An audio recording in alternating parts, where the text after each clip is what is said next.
Hey guys, it's Chris Truitt from the Reluctant Somm. We're really excited about Season 3. Thanks for joining us. Thanks for listening. Just wanted to give another little note that if you like what we're doing and you want to show us some support, reviews, likes, shares, word of mouth, all of these things really help us. We'll also be creating a newsletter this year that focuses on some of our favorite restaurants, favorite wine lists, favorite places to eat, as well as just some really cool people in the industry, as well as some other insights into what's going on in our field of profession. I also wanted to let you know that on that is where we'll be updating everybody on all of our pop-ups and any collaboration events or anything that we're doing. So if you want to keep track of us, that's the best way. Also, if you're not already following us on Instagram, you can follow us at Reluctant Somm on Instagram and keep up with us. Give us likes. Cheers. Cheers. Cheers. Welcome to the podcast. Thank you. All right. So I'm so happy that you're here, and I really appreciate you accepting my invite. I feel in the last 3 years I've been in sales, and I feel so removed from the restaurant industry. So when I reach out to people that I don't know, I'm always just like, I'm not a cool kid anymore. Like, people aren't going to want to respond to me, and so I was excited that you responded, and I love what you're doing at Copra, and I'd love for us to elaborate on that. And now the new location. I think I went in twice with my wife, and one time we came in and you introduced us to this really awesome high elevation Grenache producer. And then the other time we went in, you were doing this awesome pop-up with the Valtellina producer. Yes. The BTG takeover, and I wish I could remember her name, but she came and talked to us, and the wines were awesome. So, and you have a particularly challenging cuisine to pair with. Yeah. And I'm excited to hear about the next location if it's as equally challenging. So Andre, if you don't mind just running us kind of through your background, where you're from, how did wine find you, and kind of bring us up to speed with where you are now. Yeah. Thank you so much for having me. I'm excited to be here. So I like that you said how wine found me, because it really did. I never set out to be in wine. Mm-hmm. I'm from Wisconsin and went to school in Pittsburgh. And not necessarily wine community. Yeah, not huge wine markets, not huge wine growing places. I don't come from a wine drinking family necessarily. And so, I was in undergrad in Pittsburgh, and I've worked at Starbucks since I was 16, worked in a restaurant a little bit in high school, but not very seriously, just in the summer and then a few days a week. And then, I moved to college, was working at Starbucks, was like, okay, I don't like this as much as I did, and went back to restaurants, found this Italian kind of all-day cafe concept. We did breakfast every day of the week. Mondays we were closed, breakfast every day of the week, and it was counter service for breakfast and lunch, and then dinner was nice but casual, full service. And it was a fully Italian list, and I was just hosting, and I started there when I was 18. Every day at pre-shift, 2 wines, every single day. BTG, it wasn't a ton of stuff from the bottle list. The by the glass changed quite a bit, but for the first 6 months I was there, I was just I'm just here to host. Took ownership of the door and loved that. And then eventually started going to lineup, and they didn't let me taste the wine because I wasn't 21. So for 2 years, every single day I worked 4 or 5 days every week, and just smelled the wine. Obviously for 2, 3. It and smell it. Yeah, it was exactly that, listening and smelling. And it's kind of I didn't write it off as this is bullshit, or I don't know, people are quick to kind of be oh, it's all made up. And I was just kind of I wasn't fully bought in, but I didn't write it off as this is nothing. And then eventually, maybe half a year after doing that, I kind of was able to be okay, this reminds me of this. Is this the same wine, or is this what's happening here? And so, from that point, I kind of started to pay more attention. And I was still in school. I went to school for neuroscience and political science. And so I'm doing that. I'm fully invested in school, but then I also am here and I like love this job. And then the wine kind of starts to like creep in. And I'm like, okay, this is actually like really cool. It ties together a lot of things from like my childhood that I love and have always been a part of my life. Like I've always been into baking, cooking, food in general, and geography. Like from the time I was like a kid, it was like maps and globes. Like I got globes as gifts. Like that was like my thing. And so yeah, the wine kind of came in and I was like, wow, this actually like is really starting to tie things together. And then by the time I was able to start tasting wine, and I was still at this restaurant in Pittsburgh. It's called Dianoia's, by the way. It's, if you're ever in Pittsburgh, Dianoia's is the shit. Like I love that place. It's special to me personally, but it's also formative in like how I think about food and wine. And thank God it's still open. Open. Survived the pandemic, which was brutal everywhere. But in a place like Pittsburgh, like a lot of places closed, and like they made it, and it's totally a testament to like what they do, how they run their business. Like they're amazing people. So, shout out Dave and Amy. They're amazing. And they do amazing things, and it did amazing things for my life. Yeah, so Dianoia is like totally, that's where I fell in love with wine, and it gave me a very like specific focus. It was all Italian. I learned like, obviously not everything about Italian wine, but like it gave me I don't know, I just like loved it. I loved it. That's where I fell in love with wine. I learned the person who wrote the list, who would never call herself a somm or wine director or anything like that, but I learned from Heather, and she just had like this specific like way that she operated and ran a list and went about everything from like what she chose to pricing to like I don't know, she was just like amazing and kind of like kind of gave me a lot of perspective right away. And so I went from there. I worked there full time for 3 years. Wow. And then during the pandemic, I was still working there. It was like a little bit of an on again, off again. Sure. Like, I don't know. I have some sense of what it was like here, but like, yeah, Pittsburgh had these phases where it was like totally closed, then like takeout only, then like we had to close because there was an exposure, and then like all these sorts of different things. And so I was there as much as I could be, but then I reached out to my friend who owned a neighborhood cocktail bar, and I had heard from someone else. They were like, oh, Sarah's like starting to get into wine, like it's what she like, I don't know, she's just been into wine lately, that's just her thing. And so I reached out to her. I was like, hey, like if you ever want to do like a pop-up or like a outdoor like party or something, like let's talk. And she was like, oh, funny you say that. I'm actually gonna turn the bar into a bottle shop while we can't be open for full service. Do you want to be a part of it? And I'm like, yes. And she's like, okay, cool. It's gonna be like, she was like dogmatic, biodynamic, certified only. That's what we're doing. We're gonna have a focus in Eastern Europe, primarily Georgia, Slovenia, but like this is what we're doing, and do you want to be a part of it? And I'm like, yes, absolutely. So I helped. Like I was doing Dianoia's, and the bar was called Tina's. I was doing Dianoia's and Tina's for a while, and then eventually moved to doing just Tina's. I wasn't at Tina's for very long. I think like less than a year. I graduated college, wrapped up at Tina's, packed my bags, moved in with my sister in Dallas, Texas. Like, just was like, I had these dreams of like, I'm gonna go to New York, I'm gonna go to DC. Like, back when I thought didn't realize I was gonna be in wine. Sure. Somewhere in that path of like, by the time I started at Tina's, I knew I was gonna be in wine. Once I could taste, I knew I was going to be in wine.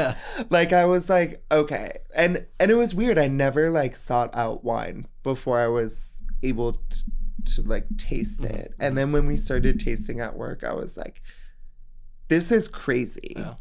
Like, how do I, like, this is crazy. And so, yeah, by that point, I was like, okay, I'm going to finish school. I've already put like 3 years into this. It's not that hard. Like, I love school. Also, I would go back if I could afford it and like had time. Yeah. But yeah, finished school and always thought I was going to be in New York. Like maybe DC, maybe Chicago, but I was like, I'm going to New York. COVID happens. I'm like, that's not possible. I start thinking of other options. Like, do I go back to Milwaukee?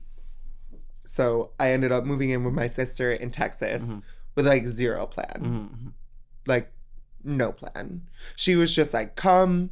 And we had this like idea of opening something. Like, we still like, I do think eventually at some point we'll open something or we'll like have some sort of project that we work on together. So I'm like, okay, cool, I'll move down there, pursue like whatever it is. Dallas is a big city. I'll find something in wine. Work at this place, Neighborhood Goods, for a little bit, which was just like an interesting moment in time.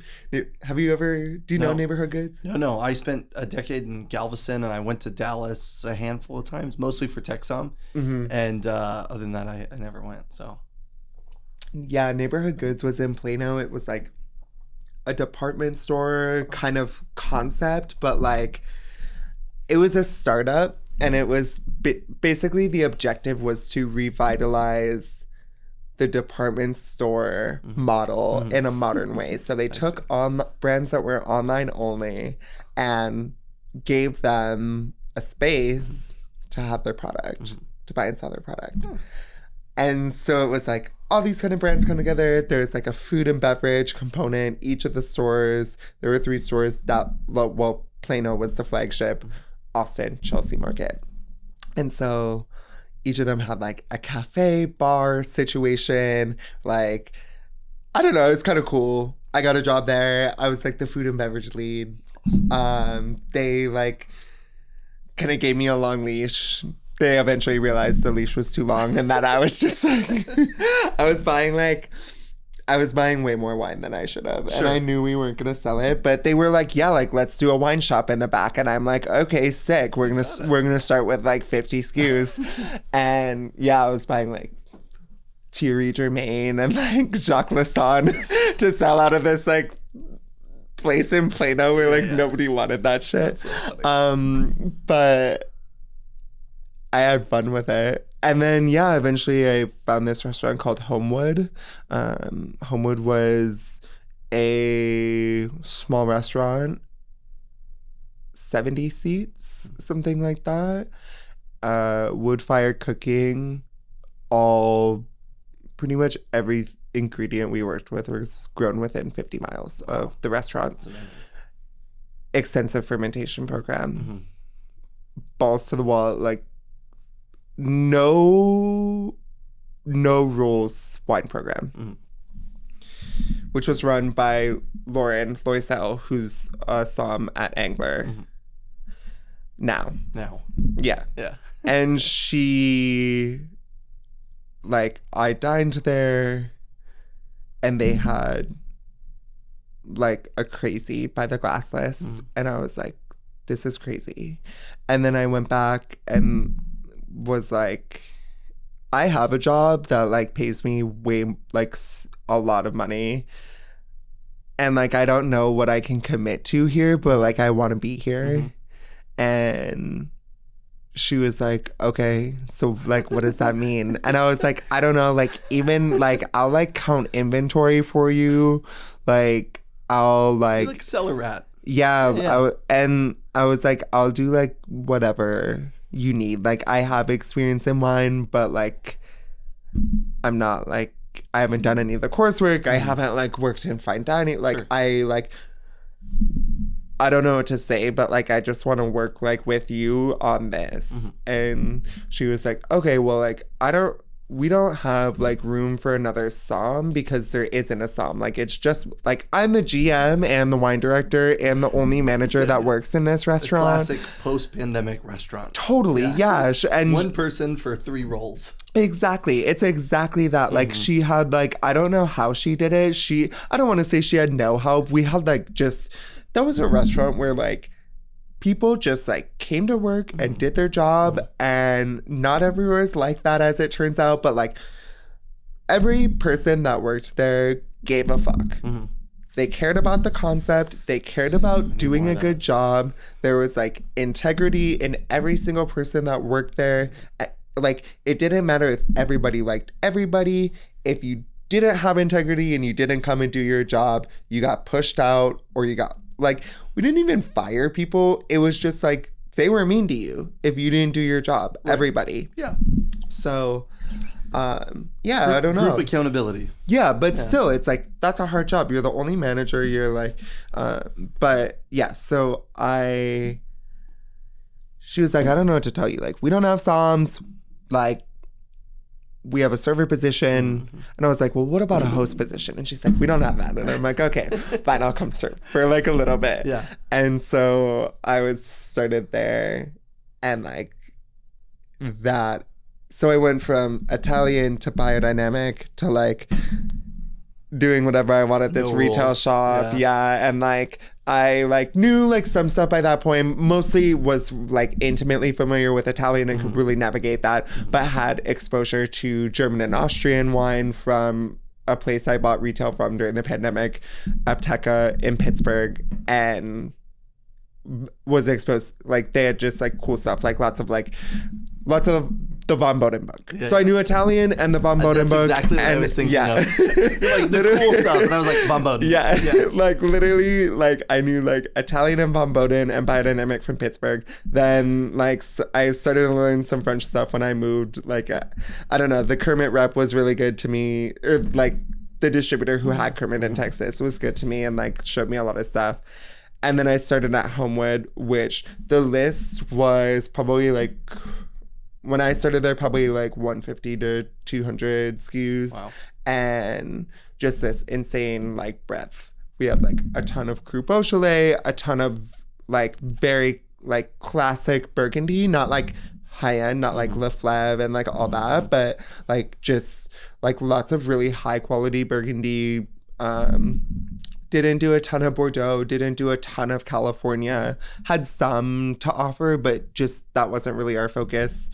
Cool Italian stuff, cool Spanish stuff, like just like really good wine. And yeah, I learned so much there. And I was there for like 3 years, something like that. So I worked as a server, and then I weaseled my way into like some host shifts. But I would only do it if there was another. Just to help out. Yeah, like if there was another host working, I'd be like, oh yeah, I'm also gonna host. And I would just so you like could also help with wine. Exactly, yeah. Yeah. And like maybe the 4th time I did it, Lauren was like stopped me dead in my tracks and was like, hold on, like, did you do this just so you could help me on the floor? And I was like, and she was like, I didn't know that was happening until now. So and then, yeah, it just kind of went from there. Lauren put together these like takeovers. So we started just randomly doing like, they had done wine dinners before I started there. So we did wine dinners every once in a while, and then BTG takeover type of thing. And then it turned into like every week we did a flight. That's awesome. And so like 1 week, I remember I'm almost positive they were back to back. We did like Liguria, and it was like 3 wines from Liguria, $25. And then the next week we opened 30 bottles of Burgundy and put together like 7 different Burgundy flights you could choose from. One of them was a Grand Cru. It was just like Grand Cru. It was like you get 4 Grand Cru wines, and it was $100. Wow. And it was like I can't remember any of the other ones, but it was like Comte Lafon 2014 Montrachet. It's worth it right there. That's more than worth it. Yeah. Yeah. Like you get 2 ounces of that and then 2 ounces of 3 other Grand Cru wines. And it's just like, we open it all, we like proved them all, and I'm like, boom, like that's like how I learned Burgundy. So baller. Yeah. And it's just like, I had so much exposure. And again, it's not to like, it wasn't exposure to like top of the line, like insane, like the ultra Ross classics. Shield. Mm-hmm. Yeah, like it wasn't that, but it was just like so much breadth and I was just like, that's where I like feel like I really learned wine beyond Italy, you know. Like I had such a good foundation for that. And then worked at Homewood for 3 years. That restaurant unfortunately closed February. I don't know the years anymore. February, almost 2 years ago. We're probably like coming up on the anniversary. And then Lauren had moved out here by then, and she was like, come visit. I'd never been here. Pretty much as soon as the chef told me like, hey, we're closing, I was like, New York or SF? Like, what am I doing? Which of those two cities am I moving to? I ended up like doing a stage at, I came and visited here and like was like, I'm for sure moving here. And then I went and did a stage in New York at Fulgrance's Laundromat in Greenpoint. Cool, like rotating chef concept, tasting menu, like cool, like little wine lists. Loved that place. Wanted to take that job, but like just couldn't. The classic fork in the road. Couldn't not come here.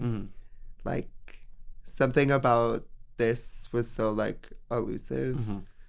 And I had interviewed at Copra when I came here and had an awesome interview, felt really good, and then they like gave me a deadline to like accept the job, and I think I even like asked to extend it, and then like still couldn't make a decision because I was just like, I don't know, like this thing in New York, and I was interviewing like pretty like deep in the hiring process with another job here, and I was like, I don't know, like I just can't take it. And then I moved here and like kind of hemmed and hawed. The other job ended up offering me something not what I was initially applying for, that I was like, I don't know what to do.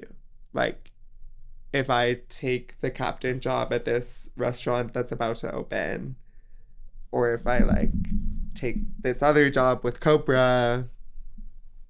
And like still I try not to think about like, did I make the right decision? But like I made a decision. What would it have been like is always the thought. I know, and I can't do that. Like for some reason, like that's just like not good for my brain. And so I'm just like, okay, like I just have to make a decision. And so I went with Copra, and like, Copra's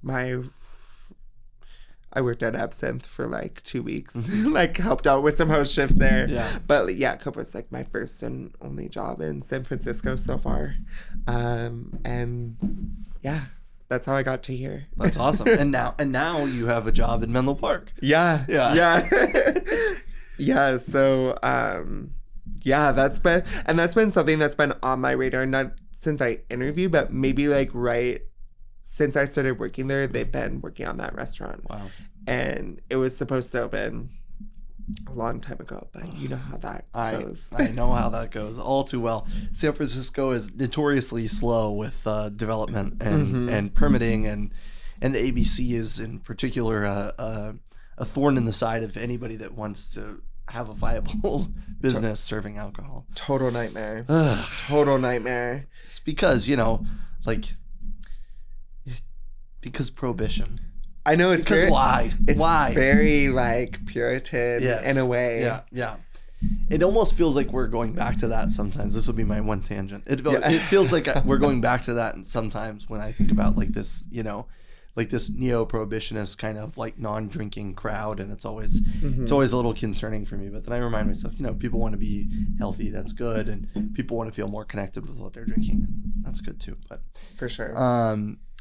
So I mean, there's so many cool things that you brought up, and one of the things that immediately jumped out to me and this is a very like infant thought, so I'll try to piece it together over the coming weeks and months, is kind of your love for food and geography and how that tied to your love for wine. I feel like people's love for wine, I mean, like we were saying earlier, you know, wine kind of like, wine finds you. Or Morgan in his podcast said, you know, that nobody comes to wine as a first thing. Nobody graduates high school and is like, I'm going to work in wine, you know?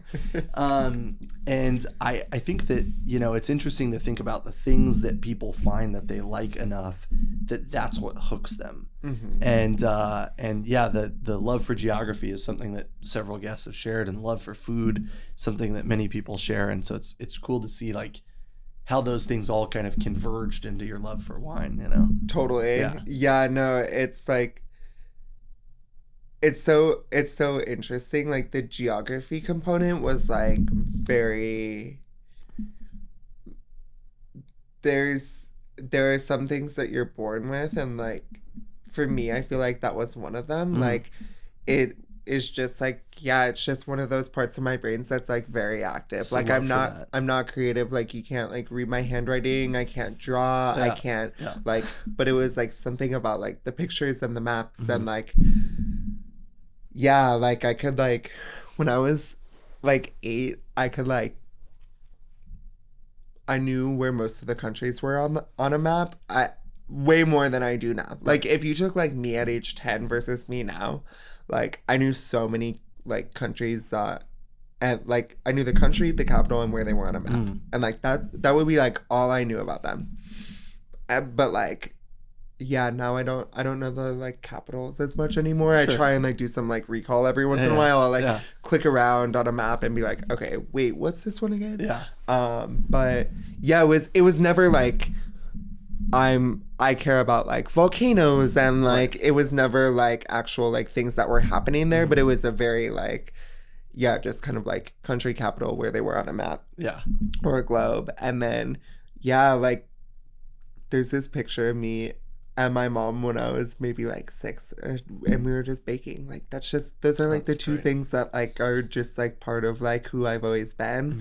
And so like it started out as baking until I was like in high school, and then in high school I started to like really love to cook, and I don't know where it came from. It just kind of was one of those things where I was like, I was the youngest kid of 4, and like my parents totally like still made dinner a lot for me, considering I wasn't an only kid at that point, but like they had all gone off to college, and like it was just me in the house, and so like they started cooking less, and I was like, whatever, like I can do this. I'll cook my own food. Yeah, exactly. And so yeah, then started cooking, and then in college like always loved cooking and loved like trying new things, and yeah, trying new foods. And I feel like especially not growing up around like wine, like, or even like really like the type of restaurant I go to now, I mean some of my siblings like understand it and want to come and are about it, all of them really, but yeah, my parents were like very like simple, like simple as far as like their tastes and preferences. Like my mom eats like, if we go to a Mexican restaurant, it's like chicken and cheese quesadilla, like that's all I want, or like plain burger, like nothing on it. She doesn't drink. My dad, she's maybe had like 3 drinks in her whole entire life. My dad drinks, but like not, I mean he drank wine, but like literally $2 wine from the gas station. And so yeah, I think the way like those two things, and then like when I started tasting wine, like all of it just kind of came together in this culmination, and it was like those two things are here, and then like the wine is here, and there's this kind of like layer in between all of it, and it's like even like with this, there's like a like feeling that it evokes. Like I don't know how to fully explain what I'm trying to say, but there's this like layer of like feeling that like connects all those things, right? Like you can like, the wine makes you feel something, the food makes you feel something, knowing where food or wine is coming from, and like something having a sense of place, whether it's a recipe, a dish, an ingredient, like a specific flavor note in the wine, or the whole like composition of the wine, like when it evokes like a sense of place that activates like all the three of the like, it just like activates something in your brain. I don't know. And that was so attractive when I first started, so much so that I was just like, I'm going to finish school, but I just like, I have to pursue this. And like having those conversations with my parents and being like, I don't know, like I have a skill set where I could do these other things that like I went to school for. A lot of different things. But I just can't. I don't know. I just can't. Like I did internships and shit, and I was like falling asleep at the desk. Like I would get all my work done in like 2-3 hours, and I'd be like, I like can't wait to go. Like I can't wait to go work my job after this, you know?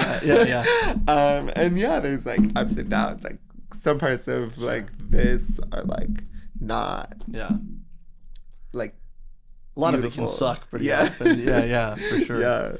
No, I think it's cool that you mentioned that, and we talk about terroir a lot in wine in the sense of like it has a sense of place, but I mean you bring up a really fun point, and that's that, you know, recipes also have a sense of place, and you know there's more to terroir, if you will, than just the wine. It's about the table, it's about the people that you're sharing the meal with, it's kind of about everything, and I think that's cool. That's a really good way to think about it. And evoking emotion is like, that's the dream. If it can, and it can stimulate that kind of like that feeling, then that's I mean I think that's why we all are kind of into this stuff, you know what I mean? So 100%. Did you go to the seminar when Pascaline the Peltier was in town? No. So I went and was late, and they didn't let me go. And so like they didn't let me in. And so I was just like stewing. I was so pissed. I was so mad. And so I was like, that I didn't have as big of a role at Copra as I do now. And so I was like, that's fine. I'm going to take a vacation day tomorrow, and I'm going to go to LA, and I'm going to go catch that one. Yeah. Oh yeah. Like I'm going to go. And I was like, no, the ticket's going to be too expensive. And so, for some reason, like a last minute ticket was like $100 each way. Wow. So I'm like, whatever. Oh. I'm like, I'm going. And then as soon as I like land and get to where I'm staying, I see Abe Schoner's post. He's like, oh, like tonight, like we have one seat left to the. Have you seen the 12 seats thing he does? Abe Schoner does. It's not really like it's like a series called 12 Seats, and it's 12 seats around a table, and like they're like winery in LA. It's in like downtown, and they have like amazing guests, and I had gone to one before. I went to one with Nate Reddy from Hayu there, and it's like a progression of wines. I think like anywhere. I think we did like 10 or 12 both times. Sometimes like some snacks, but it's just a progression of wines and like a conversation. Awesome. And so it's not like a dinner. It's not a tasting menu. It's not a blind. It's just a conversation. And so, I went to the Pascaline thing, and like the one with the more like formal one in the morning, and then that at night. But she talked a lot about this concept of feeling. And in the morning, the seminar was about historically, when we're evaluating wine, what's important. And so like ancient times, it's like wine is medicine. Does the wine have medicinal purposes? Yes or no? Here's how you can evaluate that. Kind of like somewhat of a tasting grid. Like, how can you evaluate whether this has medicinal purposes? And then like, boom, it's a good wine. And then like, there's this kind of like, there's like stuff in between, but I'm going to give you like the 3 main points. And then it's like, okay, then it's like the CMS, like evaluation of like all like deductive tasting grid essentially. And it's like all these things, like, is it free of flaws? Like blah, blah, blah. Like, okay, like those are tools for like assessing if a wine is quality or not. And not that we're like leaving those in the past, but she kind of talked about the future, right? And how like the future of how we determine a quality wine is like, yes, all these things, not so much the medicinal approach, but like, yes, all these things from like CMSW set, like this kind of like very highly analytical piece, utilizing that to like look at a wine more holistically. Like, is it farmed in a way that we can like get down with and agree with? And does it evoke an emotion? Does it evoke a feeling? Does it have a sense of place? And these kind of like, these questions that aren't so yes or no, not so like analytical right brain, like, and I think about that all the time. I think about that if I think about putting a wine on by the glass, right? Like, I don't know, that's like totally, that's like a little bit of my North Star. Right. Like, yeah, it needs to be free of flaws. Like, sure. We're kind of like leaving the era of just like whatever wine it, like, it can be loaded with mouse. It can be like everything can go wrong with it. Yeah. And it's still like a part of like what we consider to be a quality wine. Like, no, like also included in this, like, for me, like at least the whole, like a more holistic concept is like, does it provide a good value? That's so important. It's hugely important. And, you know, is the customer going to like it? And that's always the kind of, that's the sell through, right? It's like great when we can buy something, but if nobody's going to drink it or nobody likes it, then it's not going to do us any good sitting on the program. But I love the idea too of like, again, thinking about it on a more of an emotional level, because I think, you know, so often people build their programs off of like this, like, you know, textbook, you know, check all these boxes, get these categories, seek these producer kind of thing.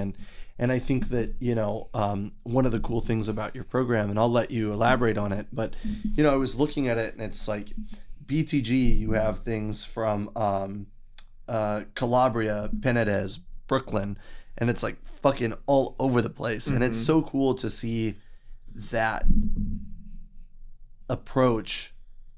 And it's all stuff like when we came in and we heard you talk about the wines, it's not like you're just like picking random things. Like you're picking things that you feel emotionally connected to. And I think that's so beautiful and that's so valuable. When you're picking these things, are you know, a lot of times people would build a whole wine program based off of just the cuisine. I'm sure that has some bearing on it, but do you find it particularly challenging to pair with Indian cuisine?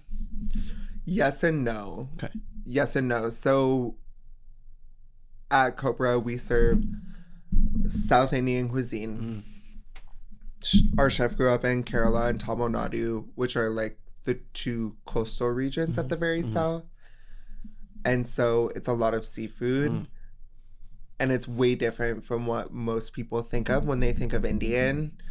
I haven't looked into like the full history of why it's this way, but like for some reason, like most of the dishes that people know and like most of the Indian food that's exists, that in my experience that I've been exposed to and seen, I don't know if that's the case like here in San Francisco or like in other parts of the world, but like I can for certainly tell you like Indian food in Wisconsin, Indian food in Pittsburgh, like that was all North Indian, like paneer, like all the dishes people know. Dal, yeah, like we're like I was exposed to like mostly North Indian, and I think most people in the US are.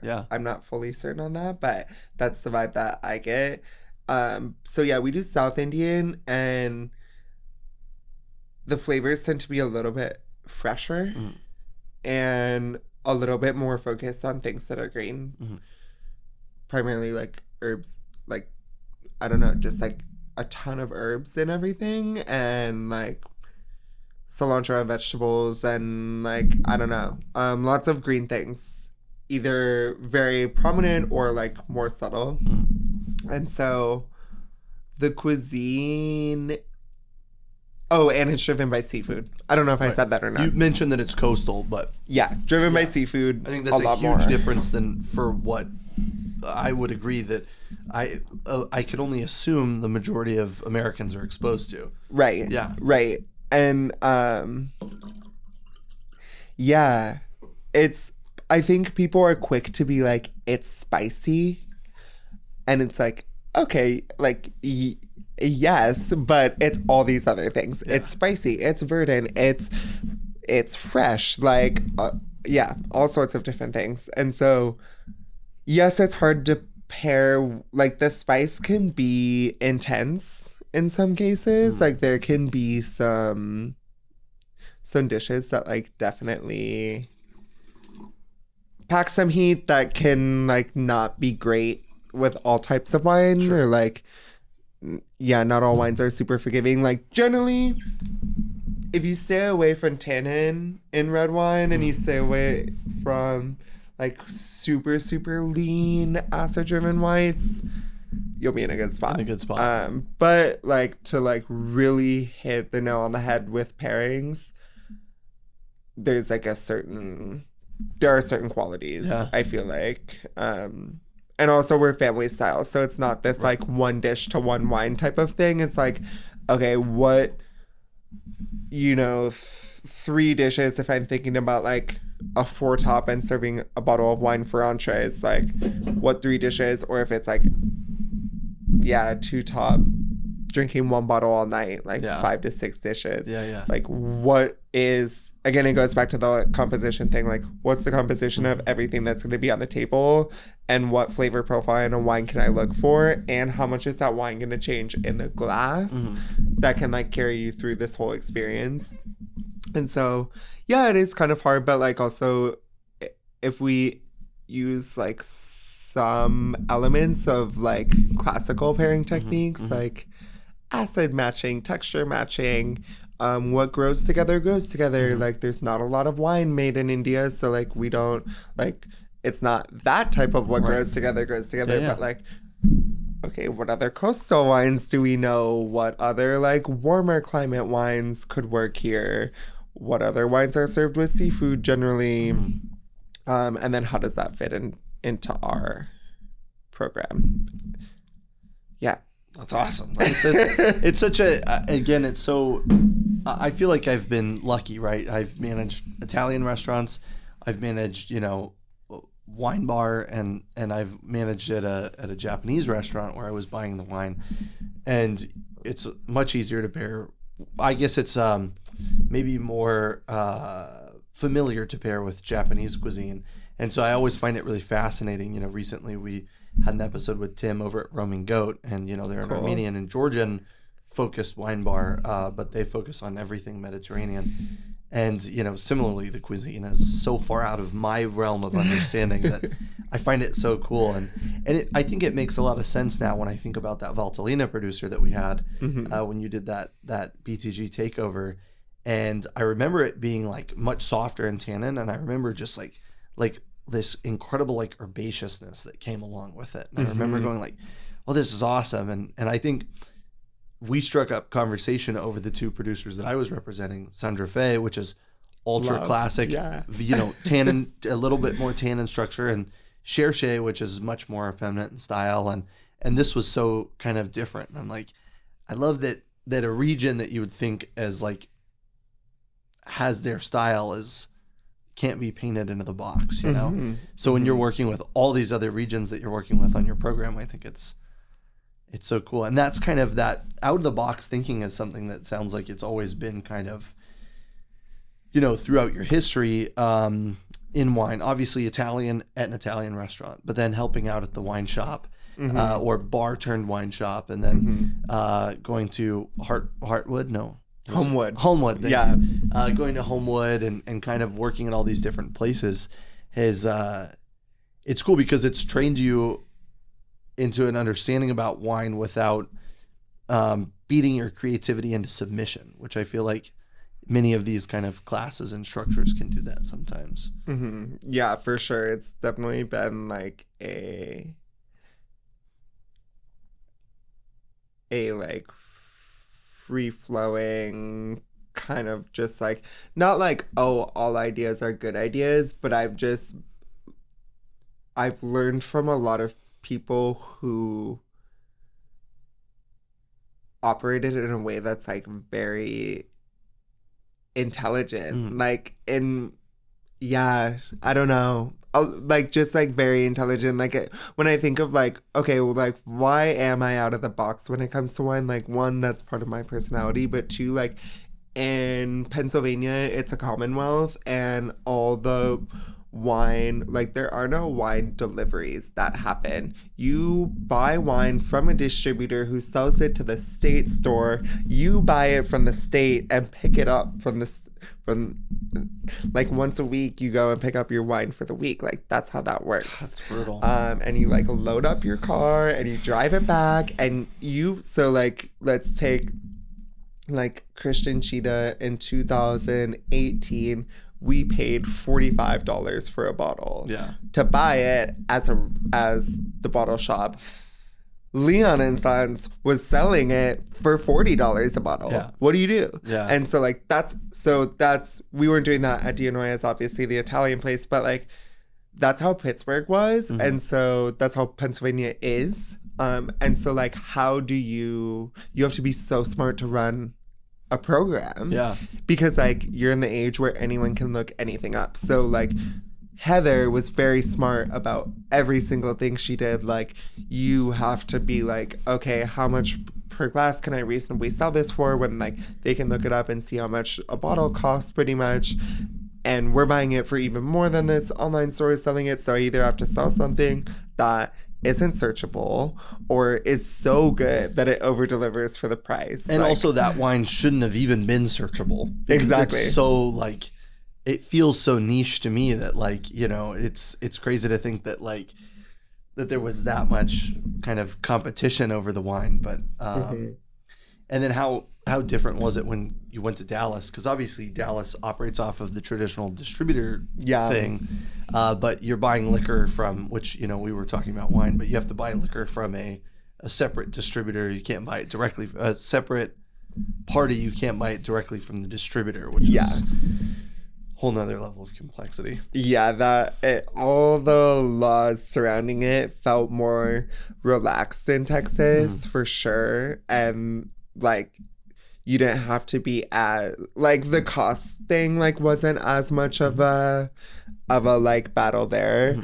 I feel like that chef taught me a lot about like the no rules. Like it was just like balls to the wall every day. We changed the menu almost, like we put on like 5 or 6 new dishes every single week. So cool. And like it was just like, yeah, this is what we're doing. And again, like that was not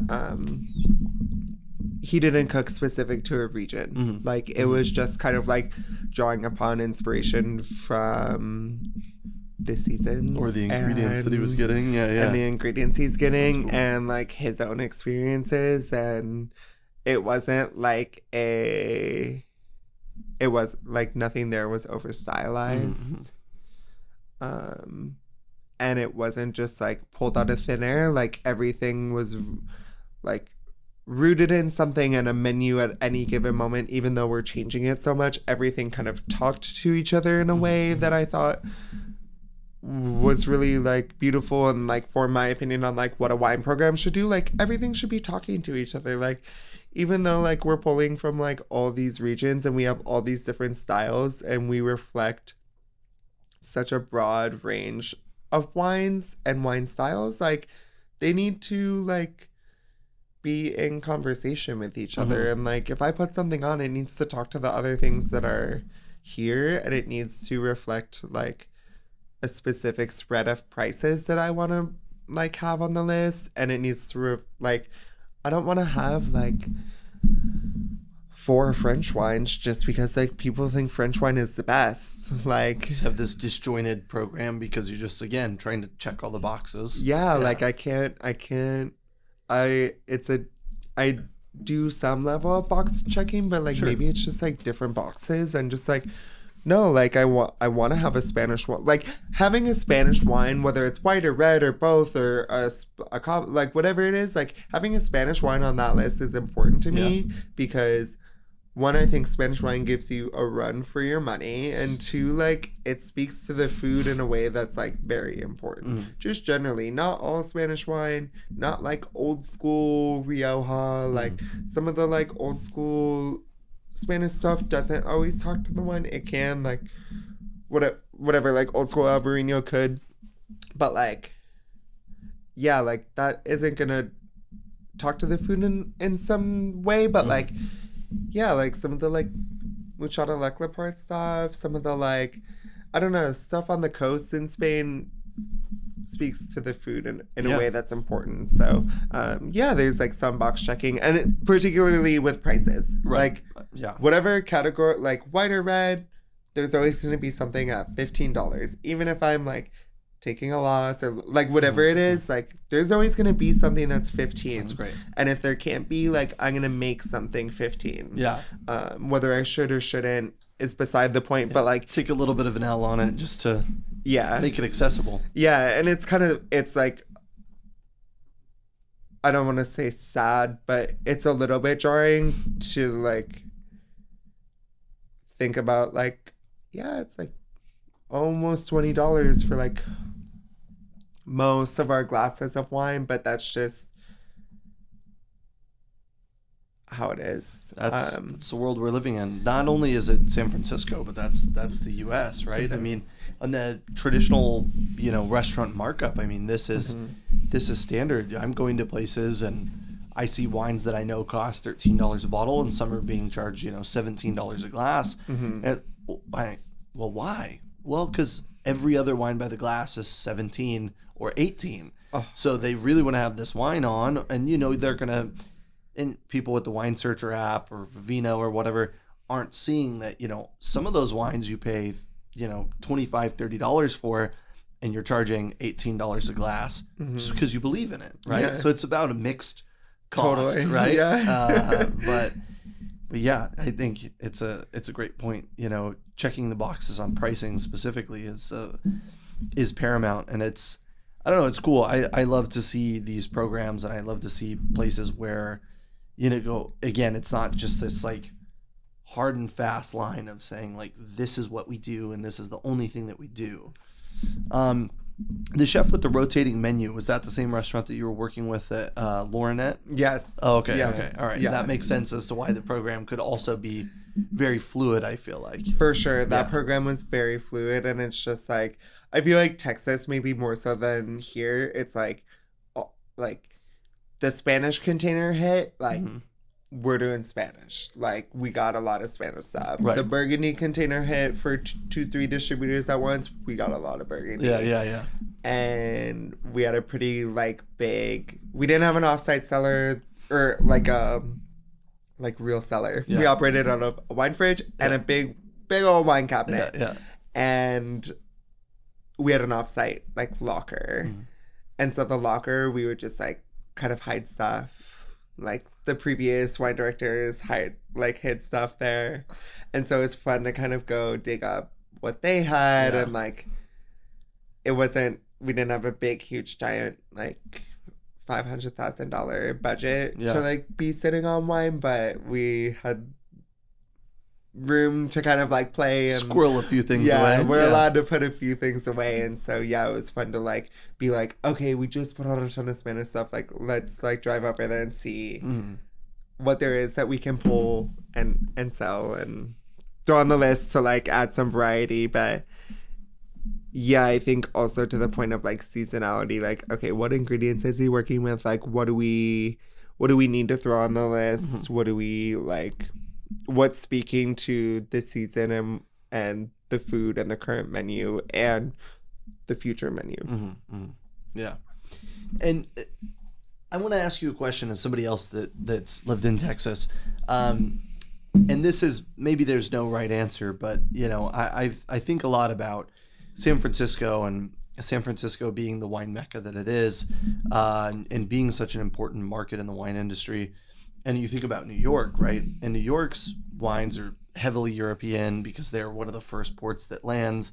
And then you think about San Francisco, and there's a lot of like Napa and Sonoma and stuff. But it's awesome for me to think about you, working in Pittsburgh and having access to Von Boden and having access to all these other amazing wines like Cheetah and others, and then going to Dallas and also being able to work with like wines like that, because I feel like here in San Francisco, it's almost like you're kind of expected to dedicate a portion of your menu to Napa Sonoma because that's what your customers want, right? It's almost like we've pigeonholed ourselves in some way. Mm-hmm. Do you feel like clientele's pretty understanding in both places, or do you feel like you get a little bit more pushback in SF? Or Yeah, yeah, I don't get as much pushback as one could like reasonably expect to some extent. People definitely have kind of like murmurings about like, no, like we're like, why don't you have like this and this, and it's like, okay, like you can go anywhere else to get that, that, and that. Yeah. But like what's great is like most people don't actually say Napa and Sonoma like when they are looking for domestic wine, and I don't know if it's like something that I say or like I don't know if it's something they say or I say, but like most of the time it's either like I want domestic or I want California. And like we do have like we don't have a big giant California emphasis at Copra, but like we do have California wine, and I always have at least one, and at least one white and one red California. I shouldn't say always. Reverse. But like I typically try and offer one white, one Have one red or two things by the best California, great. But it's rarely Napa or Sonoma. It might be low, and for no like particular reason. Sometimes it is, but like it's a lot of like San Luis Obispo, San like Benito. It's just like I don't know, like that's California too, and that's important to California's story and like those sorts of things. But yeah, I think people here definitely expect it. Yeah. More so than Texas to have California wines. Dallas is a very traditional. Yep. Traditional like palette. I remember, I forget what restaurant it was, but I was like looking for jobs, and I'm like, oh, let me like see what this Italian restaurant is about. The list was like, the order it was in was like USA, Bordeaux, and then like Italy, and they had like between USA and Bordeaux, that was like 70% of the list. And I'm like, this is an Italian restaurant. Like, what's happening here? And so my experience in Texas and Dallas in particular at Homewood, I didn't have to do any of the work as far as like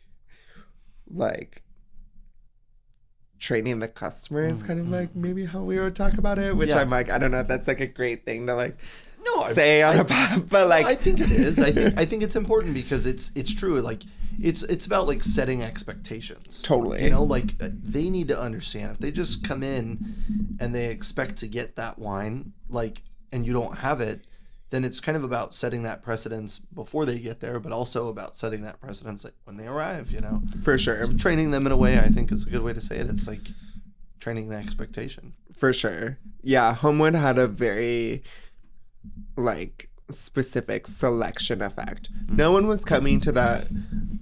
I also shouldn't say that.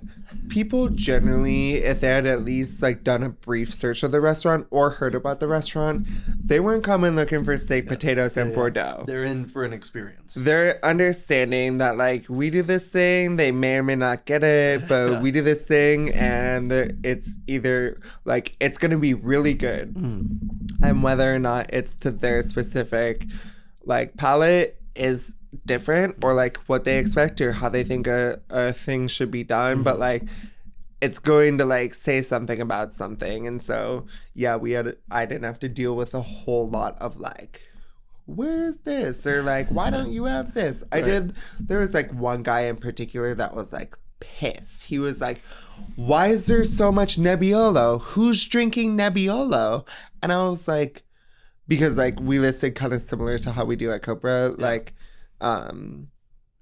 it was like grape, producer, like it was like a formula, and like just because we had so many like regions and like whatever, like so like we did it instead of listing as Barolo, it would say Nebbiolo first. And he's like, who's drinking Nebbiolo? And I was like, well, there's like 3 tables in the restaurant right now that are drinking Nebbiolo. And he's like, I don't get it. And where's Gaia? And I'm like, yeah, like we don't have Gaia. And he was drinking like tribute to Grace Grenache. And I was like, oh, well, like, and someone else, I think, poured it for him. I think they were just like, you don't want to deal with this guy, I'm going to pour it. Yeah. And I was like, oh, I'm so glad you found something you like. And he was just like, this is fine. And I was just like, okay, like, I was like, I don't really know what to say.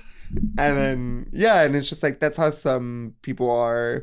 And that's totally fine. And like, but it's also like, okay, yeah, like any restaurant in Dallas is going to give you what you want. Mm-hmm.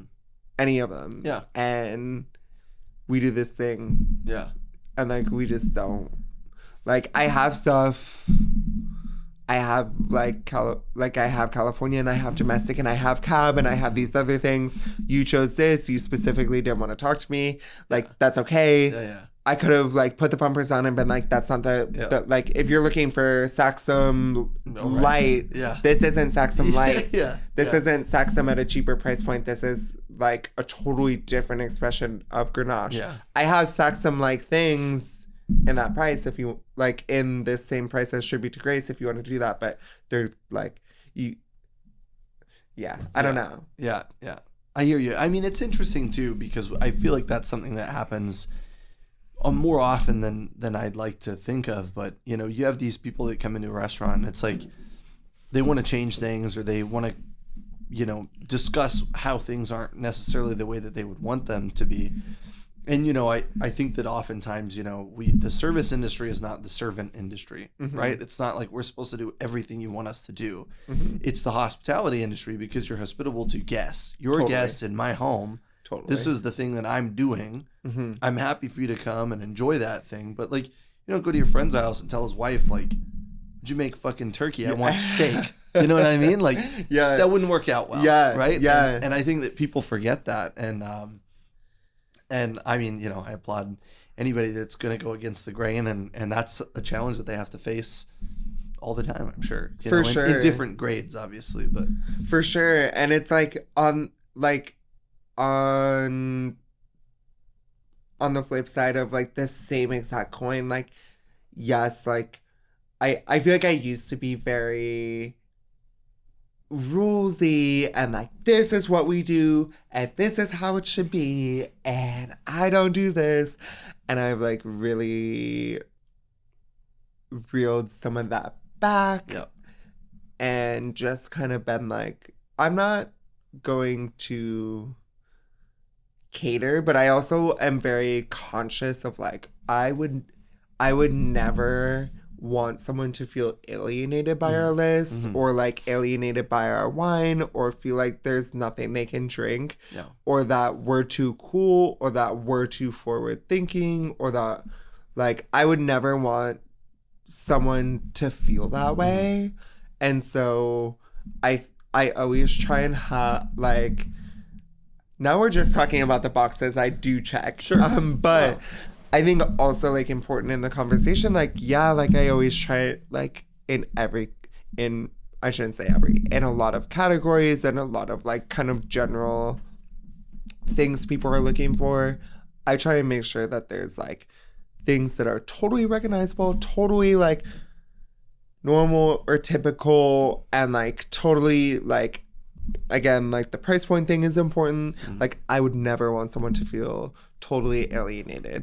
They might feel like, wow, I don't know many of these producers, but like, or like they might, so we do the bottle list by like flavor profile.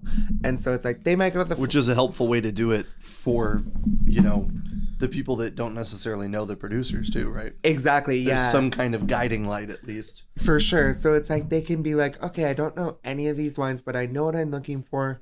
I can look in this and I can like find a price point that makes sense. And someone offered to like come help.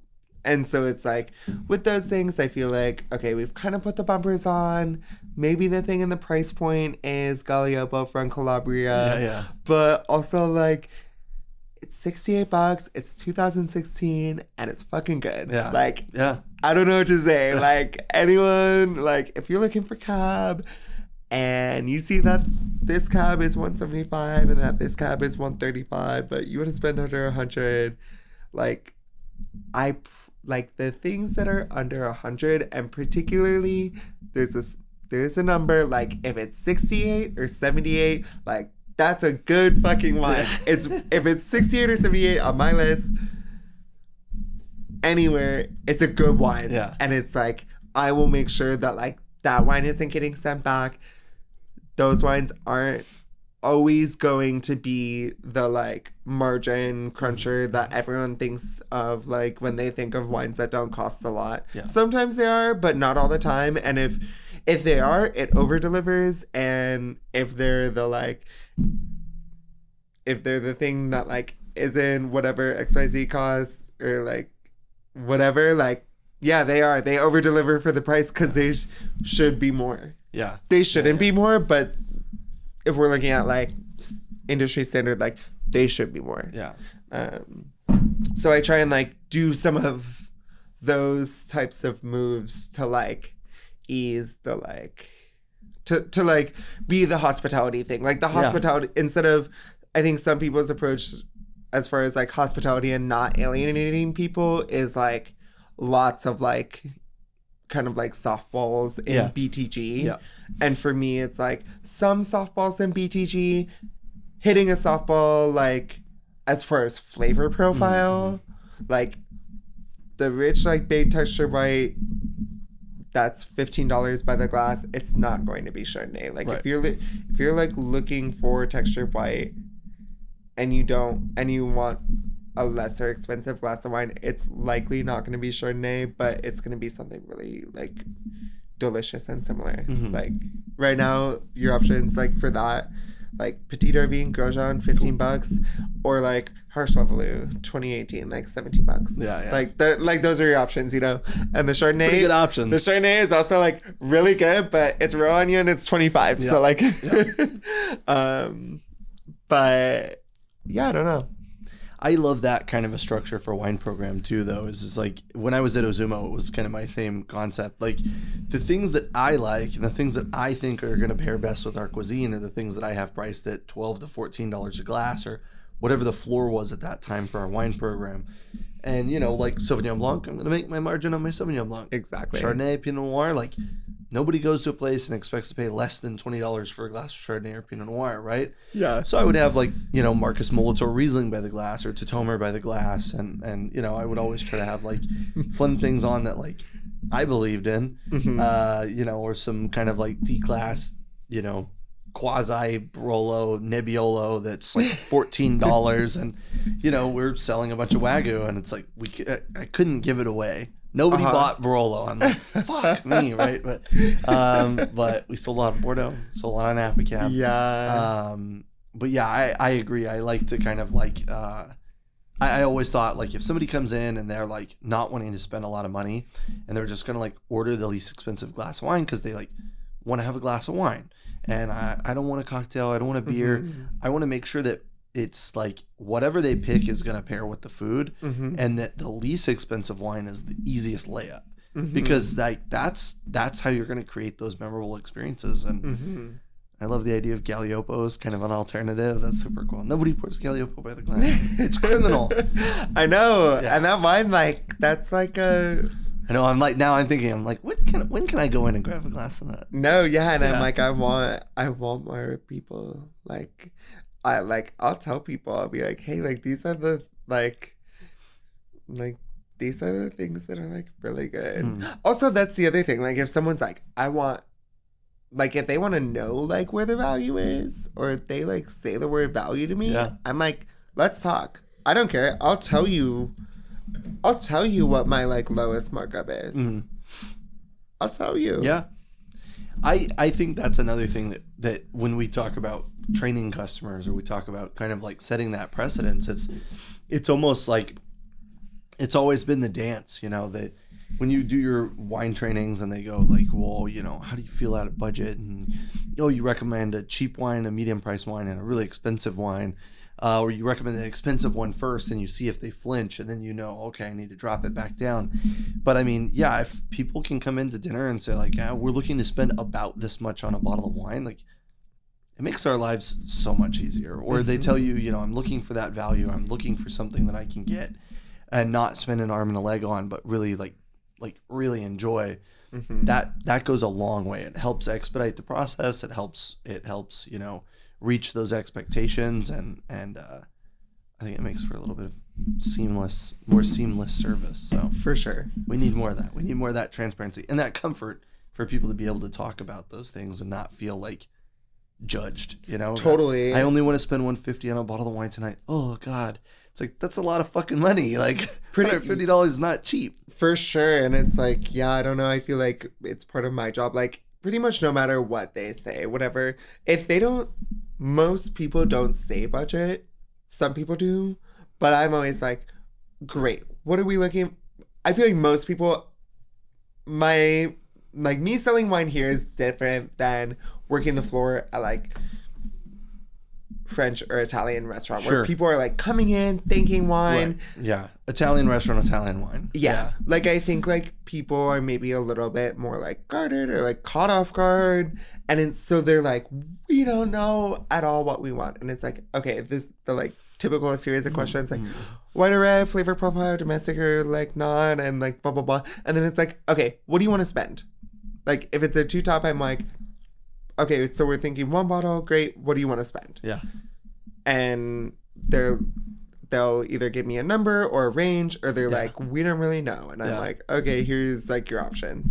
And like, if it's like a 4 or 6 top, it's like, okay, there are 6 of you. You guys haven't gotten any food. Yeah.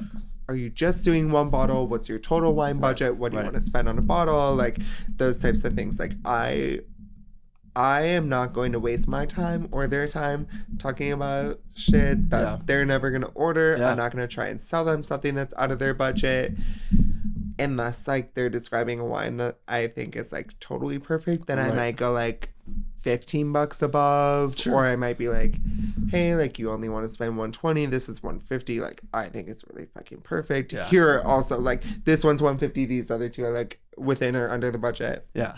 I think this is perfect. Like, if you want to do this, like, let's meet somewhere in the middle. If not, like, let's do one of these other 2 wines. And so, like, I think, like, that type of thing is so important to, like, one, like, I don't want to keep interrupting you to figure out what you want to drink. Yeah. Like, I just want to, like, let's get a plan for your food. Let's do a plan for the wine. And, like, let us take care of you. Like, that's, like, the type of hospitality that I try and create. And, like, to the same effect, like I'm not going to talk to you about like soil type or like any of these things unless you're like showing that you want to know the soil type. Then we can talk about the soil type, but like this isn't like the me show. This is about like these wines and like what these wines are going to do for your meal and if you're going to like it or not.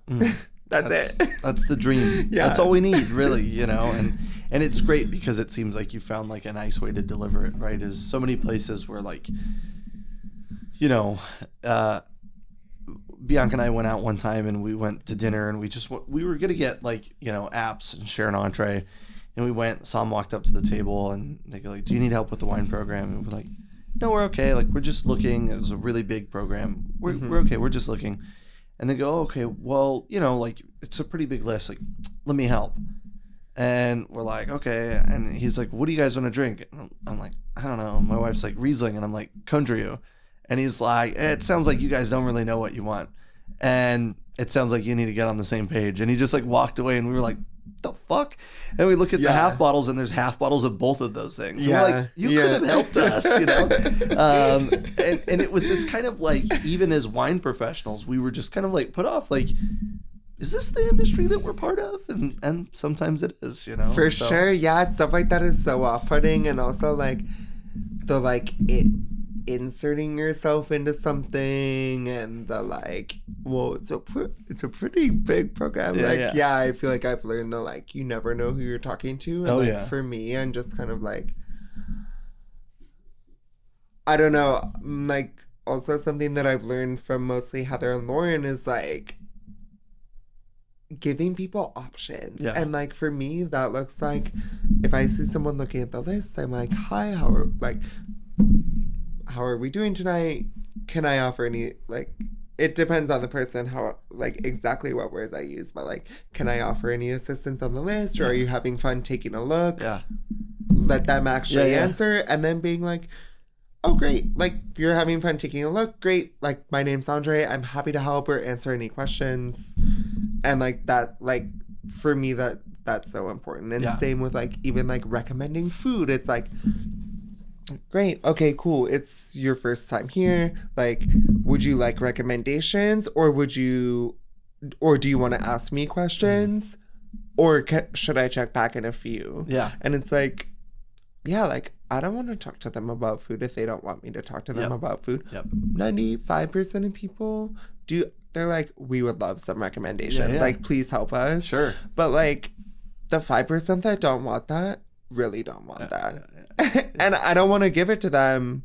If like, I want them to have to say like, yes, we want you to give us recommendations, so that like, not like they have to listen, but like, it's like a kind of thing where it's like, okay, well, you asked for recommendations, so I'm just gonna like give, I don't know, it's like it's like how you interact with someone. Like, I'm not gonna insert myself. It's an ebb and a flow, but it's also great that you're like in tune and that you're willing to listen to what they have to say and actually like understand it, right? I think that's a big thing. Is like, I mean, I feel bad when like you go to a restaurant and you know that they're taught like you have to go to the table, you have to spiel the specials, and there's like 7 fucking specials, and I stop listening.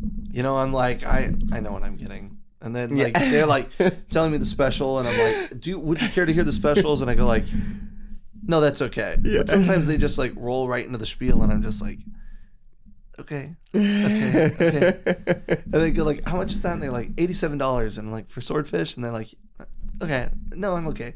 Yeah. No thanks on the mercury. No, it's very, I try and manage that on all fronts of the service side. It's like, give people options. Like, yes, anticipate their needs, but like, don't be pushy. This is like a loud, like, fun restaurant. It is. You know, like, it's so cute in there too. Like, the decor is just it's such a great setting. I love that place. It's very pretty. Like, it's a party. It's not always a party, but like, it's like it's a little bit of a scene, and it's like loud and like, just read the room. And these are like things that are non-negotiables when it comes to service, and these are non-negotiables when it comes to hospitality. But like, hospitality looks different for every single table, and so like, we have to find what that looks like for people. And that usually doesn't mean being like some sort of like out of pocket comment, when also like in that instance, it's like, okay, if someone says Contour and Riesling, it's like, what's in the middle? Like, okay, great, here are some regions you could look at that like might, seems like we have some ground to cover. Maybe I could suggest a few things. For sure. Like, here's like, I don't know, here's like Jurançon, or like, here's like this that like could work for both palates. Like, even like the like half bottle thing didn't even occur to me, but it's like, like, that's like, so like people don't know how to like, I don't know.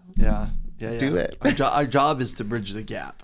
For sure. And like you said, and like we've been talking about, is like manage your expectations, but also how to deliver on as much of them as we can, right? It's like, I feel like that's the role.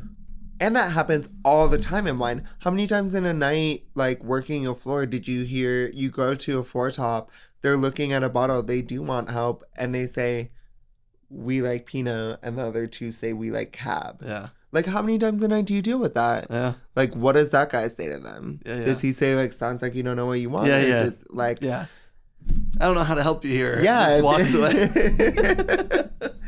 It's a weird world. How are you enjoying the wine? I love it. Good. I love it, actually. It was, we always struggle, I think, a little bit on, like, what to bring and for who, and And so I was kind of thinking along the vein of the two wines that we had at Copra, the Valtellina producer and the Grenache. So I wanted to bring something that I felt kind of like aligned with those two things. Yeah, what I brought in, and we did a pop-up with him, I say recently, but it was probably 4 or 5 months ago. This is Grenachista. So Casey is the winemaker for some of the more experimental wines coming from Obsidian, and that's kind of like his, I don't want to say his day job, but this is his private label, and all he makes is Grenache wine. So he makes Grenache Blanc, Grenache Gris, Grenache Noir, and he makes them from all different regions, a ton of single vineyards, and then this is his 100% carbonic maceration Grenache Noir, and the wines are just fucking good. And Casey's cool, he's super funny. He does all these like crazy like photoshops that he posts on Instagram of like him with the presidents and stuff like that. And he did one of like him in the Olympics, and like he was like on the balancing bar or whatever. It's, I don't know how he has as much time as he does because he's very busy, but yeah, I like these wines a lot. We did a pop-up at Montesacro, which is close by. Cool. Montesacro Soma with him. So I was like, this feels fitting. Yeah, this is so great. Yeah. I know. I kind of like went back. I like went back and forth. There was a moment where I was like, could it be Italian? Like, there's this like bitterness. Yeah. Yeah, I love this. It could be if it was from Sardinia, right? It could be Canada, right? Yeah. Yeah, no, this is great. And like also I'm picturing this with food at Montesacro, and I'm this with cured meat and yeah. It was pastas and pizzas, and we did like this abbreviated, it was like a 3-course menu with 3 wines, and it was awesome. And Casey's a gem, and Mateo's awesome, and that whole, they're so hospitable with that whole group. Everybody's so cool, and it's so great to go and eat, go and sell them wine, and also do things with them. So yeah. And it's a single vineyard. Look at that, Matisse Vineyard. Well, it looks like we lost one of the cameras. Any final words of wisdom? Any advice? Anything that you'd like to say in particular? Yeah. Keep wine fun. Like that's like I feel like there's a lot of things out there. Like I don't know if it's like the past couple years or like the past couple weeks. I don't have a great reference of time, but I feel like there's so much like wine consumption is declining. Like Gen Z isn't drinking wine. People aren't drinking, like this, that, and the other. And it's just like the only way that we will keep this millennia old cultural production alive is by like making it fun and enjoyable and making people feel good about it. And it doesn't have to be in this like way of overconsumption. I don't have to have the 4 top drinking 3 or 4 bottles of wine, but like they need to have fun and they need to feel good about what they're getting. So like stop making people feel like shit about drinking wine or like feel like their wine choices are bad, and make it fun, and like that's it. Yeah. Because I want to keep doing this. That being said, like, I just like feel like it's not really words of wisdom, but it's just like a thank you. Like it's a thank you to you and a thank you to like all the amazing people in the industry and all the amazing like distributors we work with and producers like that I like feel so lucky to like tell the stories of like the families that make the wine that I sell. That's like so important to me. And like when I get frustrated at work and like there's like these like 2 to 3 week stretches where it's like I feel like so like frustrated about different things, it's like I can really like pull back and come back to like I feel so lucky to not only like taste and drink these wines, but like share these wines that like I think are so special and like tell a story. Share the vision. Yeah. That's perfect. Well said. All right. Well, with that, well, cheers. Cheers. Thanks again. Thank you.